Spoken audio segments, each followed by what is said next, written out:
उम्मे जमील एक ऐसी औरत थी जिसका नाम सुनकर शैतान भी कांप जाता था, और वो इतनी ज़्यादा बुरी थी कि कुरान पाक ने उसके बारे में ख़ुद कहा कि ये जहन्नुम में जाएगी। लोगों ने उसे इतनी बुरी समझा कि उसे एक लक़ब दिया गया, जहन्नम की माँ। उम्मे जमील का असल नाम अरवा बिन्त हर्ब था और वो अबू सुफियान की बहन थी। उसकी शादी अबू लहब से हुई थी, जो मक्का के सबसे ताकतवर और अमीर लोगों में से था। दोनों अपने माल और रुतबे पर गुरूर करते थे, लेकिन उनके दिलों में हसद और नफ़रत भरी हुई थी, ख़ासकर रसूल अल्लाह सल्लल्लाहु अलैहि वसल्लम के लिए। जब नबी सल्लल्लाहु अलैहि वसल्लम ने इस्लाम की दावत दी तो सबसे पहले अबू लहब और उम्मे जमील ने आपका मजाक उड़ाया। अबू लहब ने कहा, तेरा नास हो ए मोहम्मद, और उम्मे जमील ने अपनी ज़ुबान से ऐसी आग भड़काई कि मक्का के लोगों में इस्लाम के ख़िलाफ़ जहर फैल गया। हर रोज़ सुबह वो औरत कांटे और लकड़ियाँ उठाकर रसूल अल्लाह सल्लल्लाहु अलैहि वसल्लम के रास्ते में फेंका करती ताकि आग को चोट लगे। दिन के वक्त वो बाज़ार में इस्लाम के बारे में झूठी बातें फैलाती और रात में लोगों के दरमियान फितने और बदगुमानी पैदा करती। उसकी ज़ुबान तलवार से भी तेज़ थी, जो किसी के ईमान को चीर देती थी। कहते हैं, जब कोई भी मक्के का आदमी नबी सल्लल्लाहु अलैहि वसल्लम का पैगाम सुनने जाता तो उम्मे जमील उसके घर जाके उसकी बीवी और बच्चों को गुमराह करती।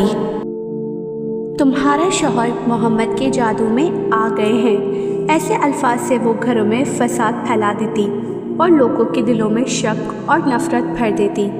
इससे ज़िल्लत का कौन सा काम ज़्यादा होगा कि एक औरत ने अपनी पूरी ज़िंदगी सिर्फ नफ़रत फैलाने में गुजार दी। जब सूरह अल-लहब नाजिल हुई और अल्लाह ताला ने उसकी अंजाम का फ़ैसला सुना दिया तो उम्मे जमील गुस्से में पत्थर उठाकर चीखती हुई निकल पड़ी, मैं मोहम्मद को ढूंढ रही हूँ, उसने मेरे और मेरे शौहर की बुराई की है। लेकिन जब वो मस्जिद अल हरम पहुँची तो रसूल अल्लाह सल्लल्लाहु अलैहि वसल्लम वहाँ हज़रत अबू बकर रज़ी अल्लाह ताला अन्हु के साथ बैठे हुए थे। अल्लाह ताला ने उम्मे जमील की आंखों पर पर्दा डाल दिया। वो आपके सामने से गुजरी मगर आपको देख ही ना सकी। उस वक्त हज़रत अबू बकर रज़ी अल्लाह ताला अन्हु ने हैरान होकर पूछा, या रसूल अल्लाह, ये तो आपके सामने से गुजरी मगर उसने आपको देखा ही नहीं। रसूल अल्लाह सल्लल्लाहु अलैहि वसल्लम मुस्कुराए और फरमाया, अबू बकर, अल्लाह ताला ने मेरे और उसके दरमियान पर्दा डाल दिया है। इस तरह अल्लाह ने अपने रसूल की हिफाजत फरमाई और उम्मे जमील अपनी नफ़रत में अंधी होकर वापस चले गई। आखिरकार जब अबू लहब ने बदर के बाद मुसलमानों की फतह की खबर सुनी तो वो गम और गुस्से में मर गया।